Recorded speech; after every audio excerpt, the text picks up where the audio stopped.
torácico y abdominal, el esófago cervical, así va a estar respirados para poder desarrollar los brazos inferiores derecha izquierda, vamos bajando el torácico, bajando la bronquial izquierda derecha, superior inferior, pero en la parte inferior hay una ramita de la arteria, ¿no? Por ejemplo acá, la arteria gástrica izquierda, ¿qué vamos a nacer?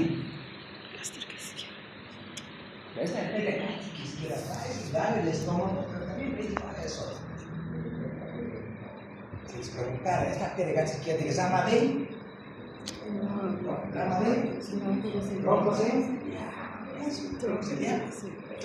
da tres ramas principales, ¿no? La arteria gástrica izquierda, la arteria esplénica, la arteria tres ramas principales que nacen del tronco ciliar. Entonces, eso es lo importante, ¿no? Patología, no vamos a ver mucho patología que tiene que ver con este problema vascular. Pero en la parte ya del drenaje venoso, aquí vamos a empezar a ver patologías relacionadas, por ejemplo, con este flujo venoso más distal que proximal. Porque la parte proximal, a través de estas venas, así va a drenar la vena de abajo, interior, ¿ya? Pero ¿dónde está lo importante en patología de esófago? Lo importante es acá. Porque vamos a ver patología hepática que va a comprometer una vena. La vena porta. Si ustedes ven la vena porta, ¿cuál es su afluente de esta vena porta? La vena gástrica izquierda, además también vena coronaria del estómago. Esta vena coronaria también se llama vena gástrica izquierda. Porque esta vena va a drenar todas las venas, todo el drenaje venoso del tercio distal del esófago. ¿Qué va a pasar si, digamos, ustedes, el paciente tiene cistosis, hay hipertensión portal? ¿Qué va a pasar con estas venas? También se van a ingurgir, se van a comprometer su estómago. Por lo tanto, esto va a ocasionar a que en esta parte del esófago y el estómago se formen las varices esofágicas.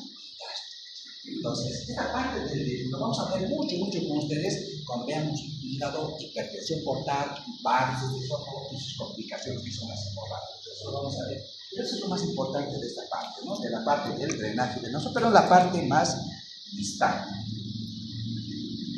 Aquí ya sabemos que con toda la investigación de todo eso, de todo el simpático parasimpático, ¿no? Esta inervación autónoma que va uniéndose al plexo mientérico va a dar ese nivel de inervación. Siempre el ovario izquierdo es anterior, el ovario izquierdo posterior es posterior derecho, pero bueno, la inervación tanto simpática y parasimpática. Todo el tubo digestivo tiene esta inervación, ¿ya? Unas que promueven la motilidad, otras que disminuyen la motilidad, ¿no? Hemos dicho, ¿qué es el parasimpático? Que es principalmente, dijes, y el parasimpático que trabaja con la digestión, ¿no? En cambio, el simpático es más con el estrés, trabaja más con el estrés, ¿ya? Pero vamos a ver que vamos a ver más del simpático. El parasimpático es más que tiene por acá. Por ejemplo, en la consulta había un paciente que viene con cuerpos extraños en el esófago, y con cuerpos extraños, un paciente de cuerpos extraños, se consumió un alfiler. Ya un alfiler, viene la señora asustada, dice, doctor, sufrió accidentalmente un alfiler. ¿Qué creen que pase con ese alfiler? ¿Qué creen que pase con el alfiler? Tiene una punta, ¿no? Pero tiene una punta. ¿Ocasionará perforación o no? Sí.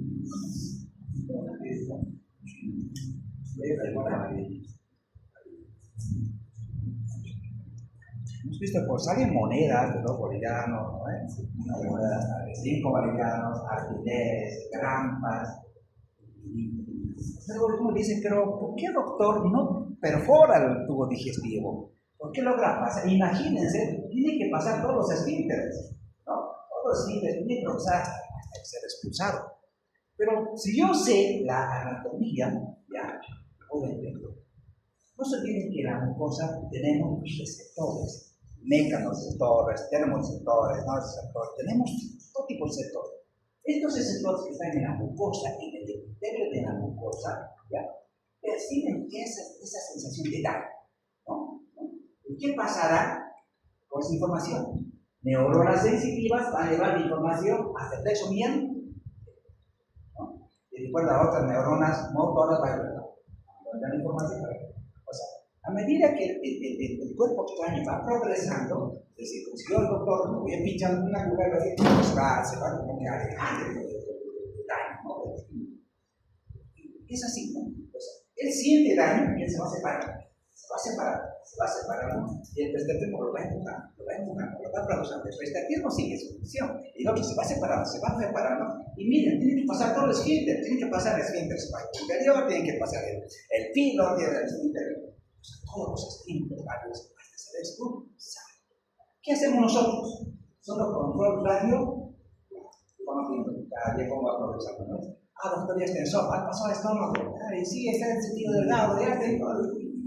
Se expulsa. Pero entonces ahí el paciente tiene que estar internado. No necesariamente. A no ser que digamos, de que medicina es así, ¿no? O sea, no puedo decir 100% va a ser así. No sé que tenga una complicación, ¿no? Digamos complicación, ¿no? O sangrado o alguna otra complicación relacionada con el ¿no? Pero generalmente se lo observa. Se observa. No hay que ser mucho, ¿ya? Y logran expulsar. Grande parte logra expulsarlo todo sin ninguna perforación. Sin ninguna perforación. Mismo cuando llega al sigmoide recto. Mismo cuando llega al sigmoide recto. Sí, claro. Pues progresa todo el tubo digestivo. Uno dice, pero ¿cómo pasan los esfínteres? Porque ahí es lo mejor. El esfínter está cerrado. Claro. Se va relajando, se contrae, se relaja, se contrae, se relaja. Así va progresando con todo el tubo digestivo. Obviamente con la ayuda del bolo fecal, ¿no? O sea, a veces se mete con el bolo fecal más, hace una más, es más fácil en colon, digamos, porque ya ahí se mezcla con las heces y forma el bolo fecal y demás. Pero miren, tiene que pasar el estómago, eso es el estómago. ¿Por qué? Porque es la integración de la mucosa que permite hacer eso. Cuando la mucosa del estómago percibe el daño, le manda esa información sensitiva. Mismo presumiente. Oye, cuidado, hay daño, ¿no? Y después se relaja. Entonces, el mismo músculo tiene que venir la motora del pecho así. Ojo, la neurona motora va toda su esta fibra muscular se relaja, se relaja. Entonces, eso pasa. Por ejemplo, es lo mismo que pasa cuando hay un cálculo. ¿Ya? Supongamos que hay un cálculo en el uretre. ¿Se acuerdan que hay un cálculo en la vía biliar, en el colédoco? ¿El paciente qué tiene? Dolor. Los tres son cólicos. Cólico biliar, el cólico renal y el cólico intestinal. ¿Qué pasa? Los tres tienen la misma fisiopatología. ¿Por qué? Porque dentro de esa estructura muscular lisa de estos conductos, del urotelio, de estos conductos, hay mécanos de seco. Entonces, ¿cómo se estimula este músculo? Por la distensión. Lo estimula la excitación y la distensión. Al estimularlo, ¿qué va a pasar con este músculo?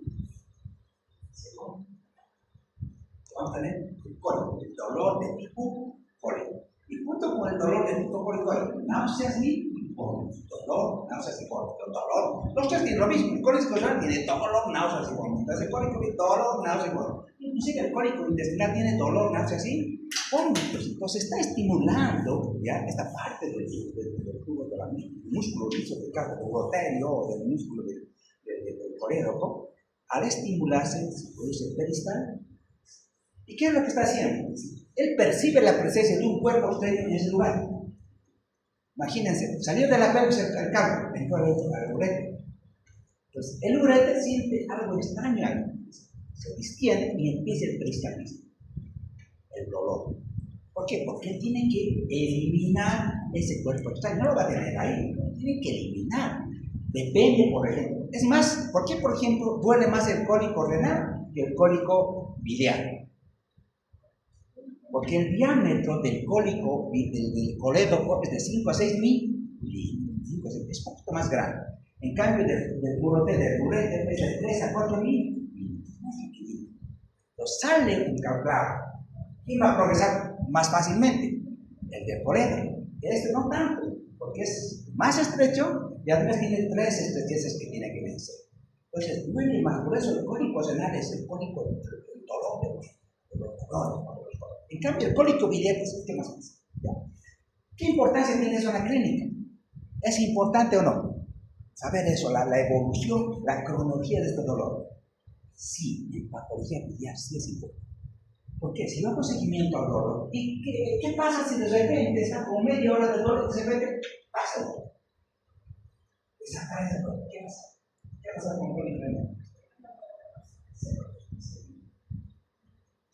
Es el tejido. Puedes festejar, tomarte una cervecita, tranquilo, ¿no?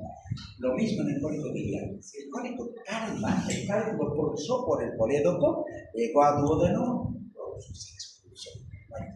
pero si el dolor persiste, o el cálculo es del tamaño del poliédoco que se ha quedado intacto, una joya de váter, o que ha ocasionado peritonitis.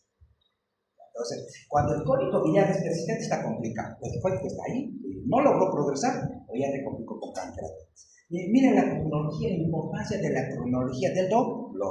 Doctor, ¿cómo está? Oye, ¿cómo está? Doctor, ella estaba con mucho dolor. ¿Pasó la visita en la mañana? ¿Cómo se siente, señor? ¿Está tranquilo, doctor? No sé, no lo decía con todo el laboratorio. Si no dio complicaciones, y listo. Pero si me dices, doctor, sigo con dolor, nada. Laboratorio, ecografía, hay que se le sepa. El cálculo está. Y eso ha pasado. Esta mañana una paciente con pancreatitis. Estaba con dolor. Pues pancreatitis, no pasa nada. Oye, le hagamos una ecografía. La ecografía estaba en 7 milímetros. Pero dicen, pero si lo normal es 5 a 6 milímetros, 7 ya está dilatado. Pero significa que hay algo que lo está dilatando, ¿no? Hacemos la ecografía, o sea, inclusive las medicinas casi normal, pero la vía ya está dilatada. Entonces, con vía biliar dilatada, le hacemos la CEPRE y quiera, coredocolitiasis. Además de su pancreatitis, ¿ya? El cálculo se viene con coredocolitiasis y pancreatitis a la vez. Y el dolor era por eso. Yo decía, no, esta señora es muy molestosa, se queja de dolor. Pero si es con pancreatitis, está con calmante, está con morfina, está con todo, con morfina, y no me daba el dolor. Y el con una ecografía dilatada, el cálculo estaba con. O sea, la clínica es, chicos, manda todo. Ya la clínica, la elección clínica, esto es lo que vamos a ir viendo con ustedes. ¿Ya? Bueno, esto es un poquito para la parte de. Ustedes vayan viendo cómo se maneja.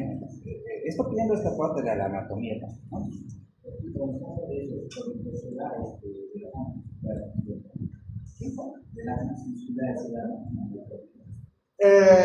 Para el cólico biliar, no se trata de desgastes musculares.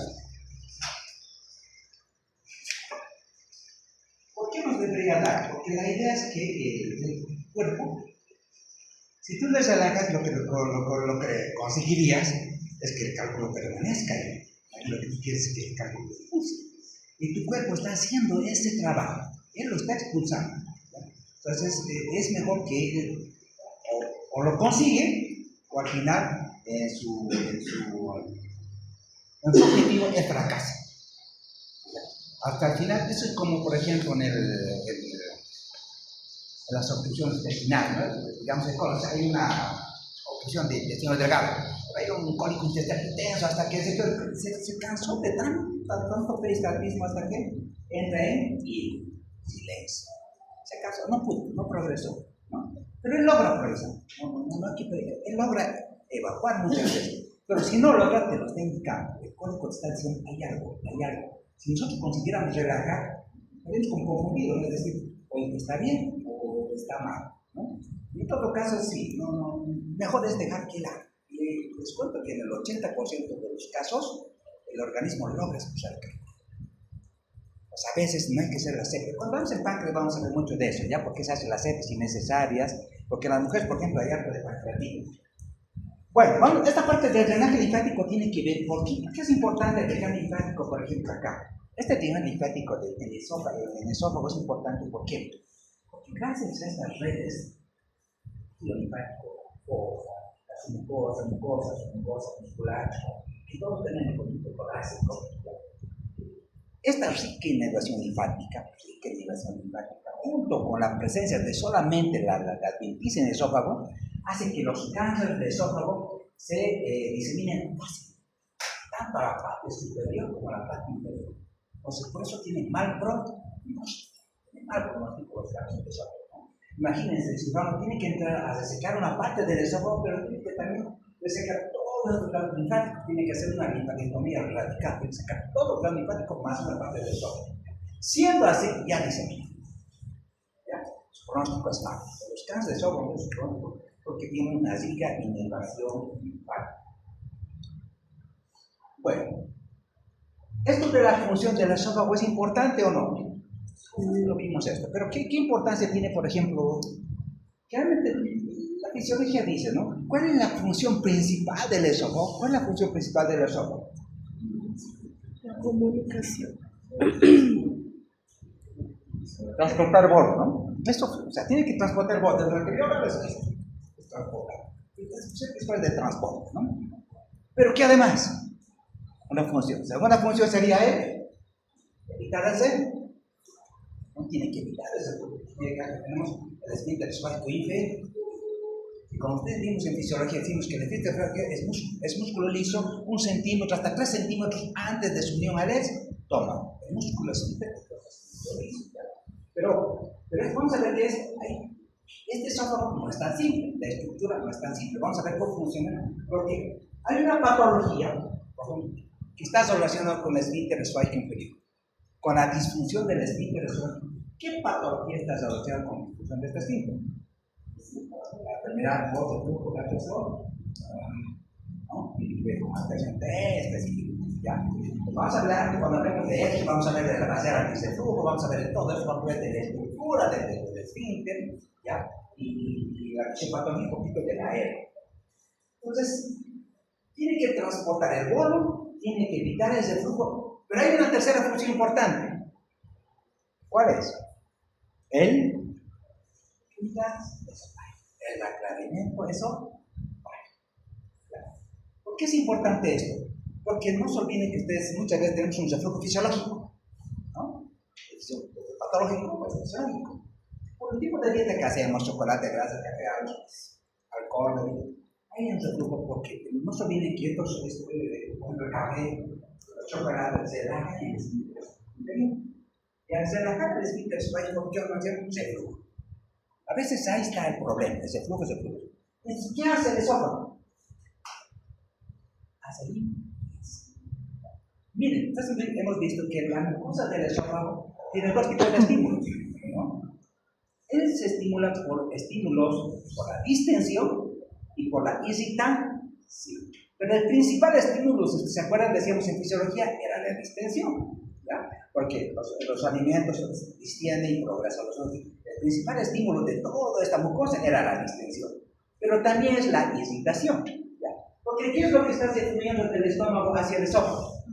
Ácido, el ácido clorhídrico. Pero el esófago, miren, el esófago cuida su propia estructura, pero ¿cómo lo hace? Si se fluye ácido, se estimulan estos receptores, ¿ya? Estos receptores llevan esa información por las neuronas sensitivas hasta el plexo entérico, y después, ¿qué pasa el plexo entérico? Con sus neuronas motoras, vuelve la información al esófago y dice, ahí está, se contrae, hace limpieza, se fluye, él lo baja, entonces él hace limpieza constantemente haciendo limpieza. Eso se llama el clearance o aclaramiento esofágico. Ese es un mecanismo de protección del esófago. Entonces, estas serían las 3 funciones principales: el bolo, el transportable, el flujo y el clearance. El aclaramiento esofágico es fundamental, ¿no? Fundamental.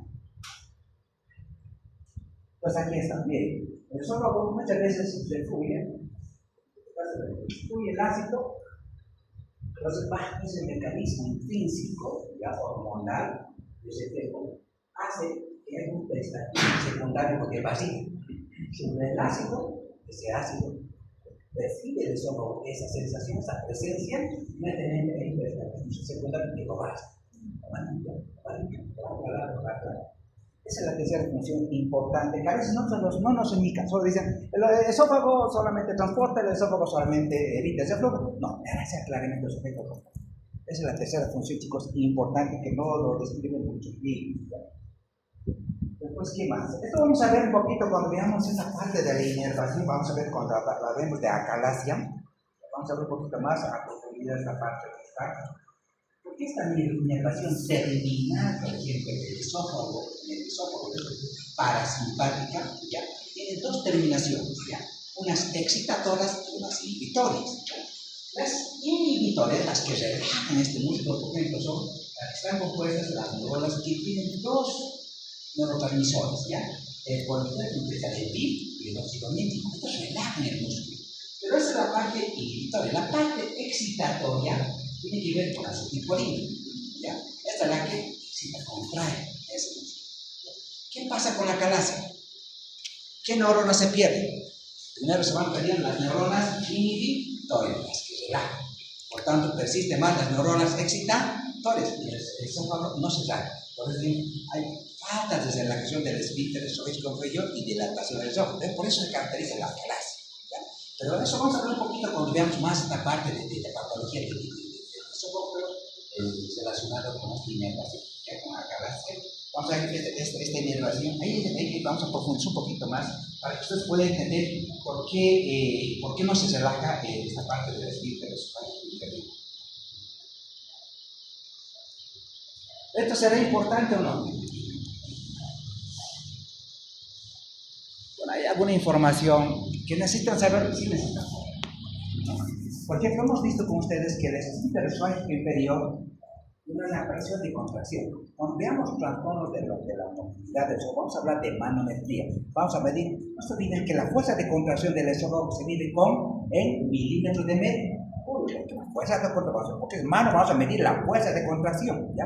Y uno se pregunta, pero doctor, para evitar el reflujo, el esfínter tiene que tener una determinada fuerza de contracción, ¿no? Y la pregunta es, ¿a qué fuerza de contracción se contrae el esfínter inferior? De 10 a 30 milímetros de mercurio. En promedio es 20 milímetros de mercurio. 20 milímetros de mercurio. O sea, la fuerza de contracción se sirve de 20 milímetros. ¿Por qué es importante? Porque con el manometría vamos a medir presiones. Presiones del esfínter esofágico inferior, del superior, principalmente del esfínter músculo. ¿Con qué fuerza de contracción se contraen los músculos? ¿Con qué fuerza de contracción el esfínter cardiaco se cierra? O sea, ¿cómo evita? ¿Con qué fuerza? Es importante porque lo vamos a medir, porque estos músculos tienen una determinada fuerza. Eso vamos a medir con manometría de alta resolución. Entonces, pero es importante las presiones que dicen. ¿Será importante saber que la presión intratorácica es negativa y la presión intraabdominal es positiva? ¿Por qué? ¿Por qué? ¿En qué ayudaría la función del tubo digestivo la presión intratorácica? Es negativa. Hemos dicho, cuando yo quiero inhalar, meter aire hacia los pulmones, la presión intratorácica baja. Tiene que ser más negativa que la presión atmosférica, para que el aire ingrese a nuestros pulmones. Pero al bajar la presión intratorácica, ¿qué pasa? Aumenta la presión del esfínter inferior y evita ese flujo. Y permite la producción del volumen adecuado del estómago. Es importante saber que la presión intratorácica negativa ayuda con la función también de esta parte del esfínter. Sí es el esfínter. Lo mismo con la presión intraabdominal. La presión intraabdominal es positiva, ¿ya? Claro, si hubiera un aumento mayor de la presión, obviamente. Pero esas presiones negativas, la intratorácica y positiva, la intraabdominal, permiten el cierre ya perfecto del esfínter esofágico inferior y evitan también las anteriores subativas, pero este músculo se contrae con una determinada presión. Tiene que haber presión, no es decir, es distinto, no, hay una fuerza, ¿no? Pues vamos a ver, por ejemplo, cuando dicen, no, pero es la fisiopatología, por ejemplo, que tiene que ver con ejes, que el esfínter esofágico es hipotensivo. Y entonces dicen, pero es hipotensivo. Entonces, ¿cuándo yo hablo de hipotensivo? Cuando está por debajo de 10 milímetros de mercurio.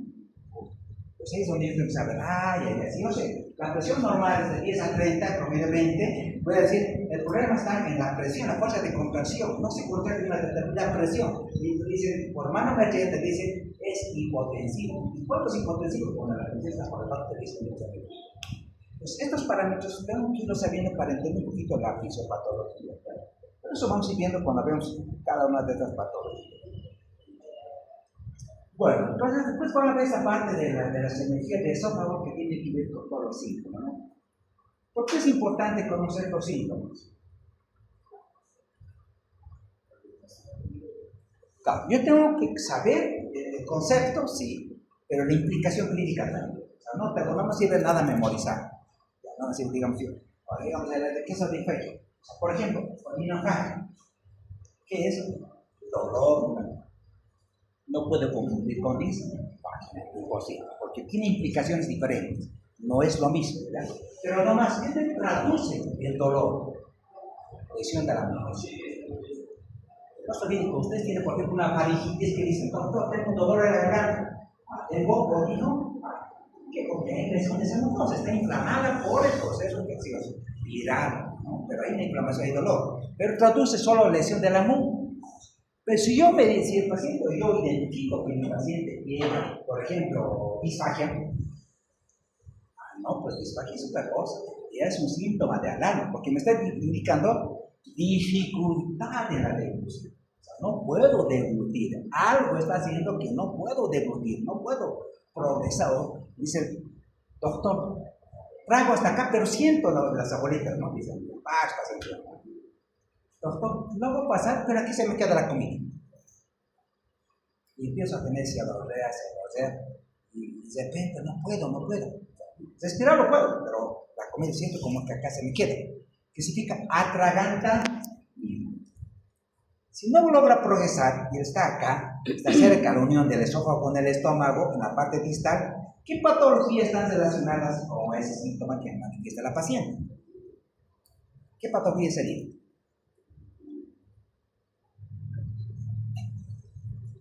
Aquí se me queda, doctor. Estómago, no, aquí se me queda, siento que aquí se me queda. Lo más frecuente es una estenosis vertical. Es decir, el paciente a veces tiene hernias de hiato que hacen que haya un reflujo crónico. Ese reflujo crónico hace que esta parte del esófago, la parte distal, sufra una fibrosis. Y esa fibrosis lleva a estenosis. No es estenosis porque el reflujo crónico ha sufrido un proceso inflamatorio crónico que se cierre de su. ¿Qué hacemos? Hacemos el esófago, pues está cerrado todo, ¿no? Lo más benigno es eso, ¿ya? Y después tiene cáncer, ¿no? Pero ojo, el disfuntor no, pero a casa. Listo, atragantamiento, disfagia. Y vamos a ver con lo de disfagia, ¿no? Lo sólido, lo líquido, ambos, es súbito, es progresivo, no siempre las características. Pero el problema está ahí, ¿no? Puede ser con atragantamiento. ¿Qué pasa? Era como que todo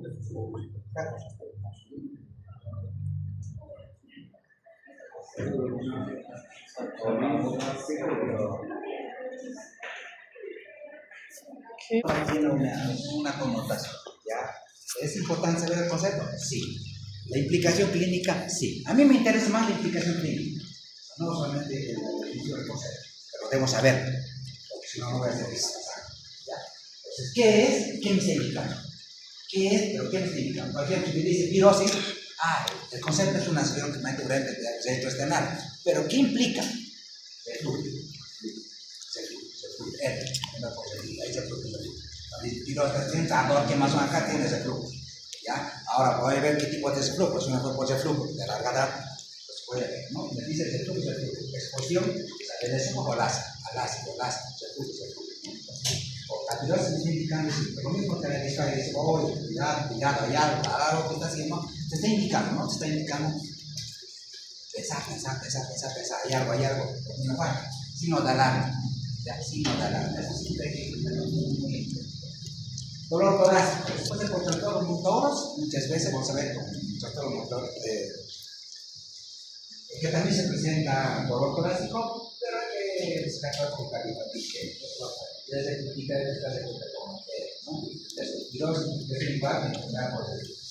si el paciente tiene estos síntomas y además tiene pérdida de peso, cáncer, ¿no? O sea, si ustedes van asociando los síntomas, los diagnósticos como que van saltando. Van saltando.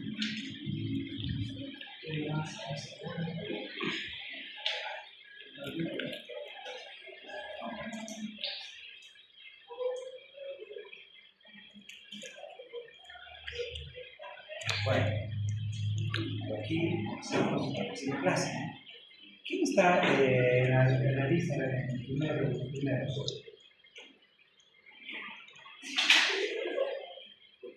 suerte, ¿no? ¿Qué les parece? Haremos eso. Yo después de caso clínico, cuando se necesita caso clínico, lo va a preparar. Sí, ya está, ¿no?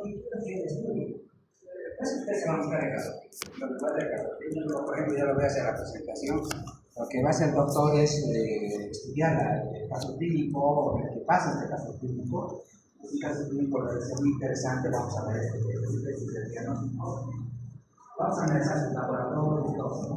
Es una reportaje informatorio de la historia de Constato y ¿no? Vamos a ver esto se siente de su mes. Y esto lo voy a publicar yo creo en un libro recién, pero la idea es ¿no? Que vean este caso clínico interesante derivado de la ciencia y a veces hay todos que nos permite aprender. Vamos a aprender mucho con el caso clínico.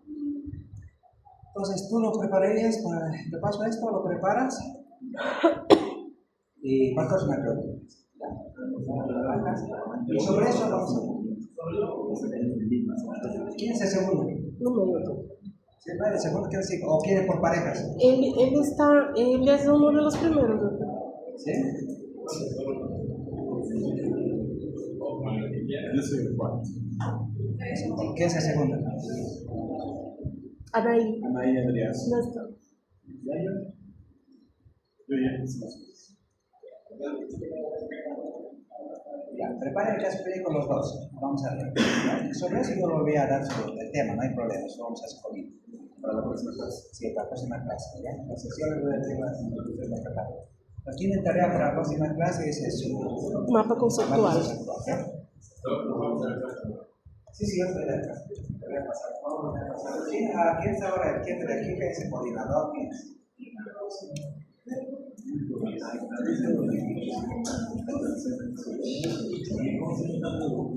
No,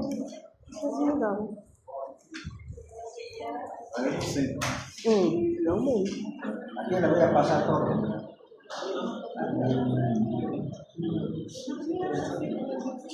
Voy a pasar los textos, los libros, todo.